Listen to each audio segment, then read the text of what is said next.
Hello, I wanted to share this thought briefly. I was talking to a good friend of mine, and I was sharing with her how a lot of times, as a black woman, and I actually don't think that this is exclusive to being a black woman, but when you are assertive, when you are confident, when you are bold, you're not passive, you're not timid. A lot of times, people can sometimes be intimidated by your presence, but one of the things that I've always said, if I know that I'm not presenting myself in an aggressive type of manner, if you are intimidated by my presence, then that's your issue and not mine.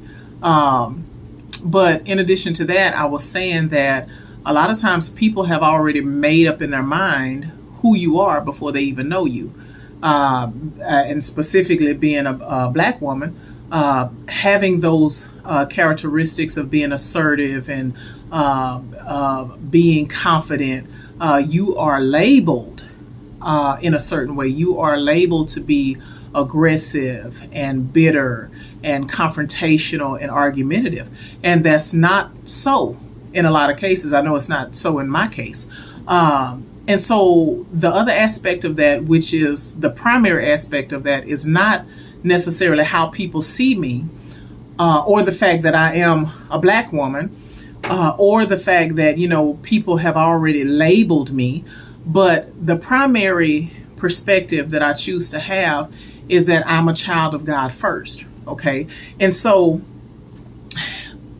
I don't make it my business to try to prove to other people that I'm not who they think I am. My responsibility and my goal is to prove to God that I am who He says I am. Because if I consume myself with trying to prove to other people that I'm not that bad person that you say I am, you don't live authentically.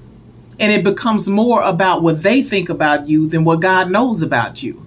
And so I believe that as I walk in my God identity, I can be authentic, because it's not about manipulating my energy, my tones, my behaviors to accommodate somebody else's insecurities.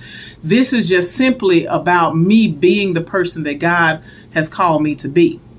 And so, again, yeah, people will label you. They will choose to believe something about you. And a lot of times they will even set you up and provoke you to act in accordance to their thoughts and their perceptions and their prejudices about you. So a lot of times a person like me and my friend, we can be provoked by individuals that have already decided what kind of person we are. Because when we're not acting according to their thoughts about us, we're being fake.